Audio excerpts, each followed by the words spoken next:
Kumusta mga ka-MPBL? Tuloy na po ang opening ng Maharlika Pilipinas Basketball League 2024 season this coming April 6 na.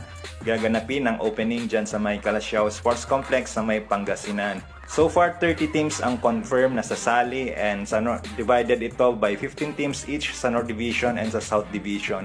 So far, ang North Division will be led by defending champions Pampanga Giant Lanterns and kabilang din sa North yung Nueva Ecija, San Juan, Caloocan, Marikina, Bataan, and yung bagong team na Tarlac, Manila, Valenzuela, Quezon City, and another new teams na Pangasinan and Abra, and then Bulacan, Rizal, and Pasay.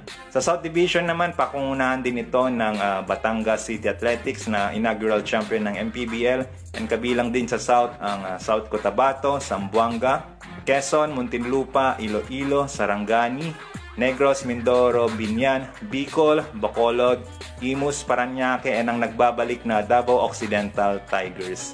Kapansin-pansin na nag-leave of absence ang Bacoor City Strikers, ang Makati OK Bet Kings, and ang Pasig City MCW Sports.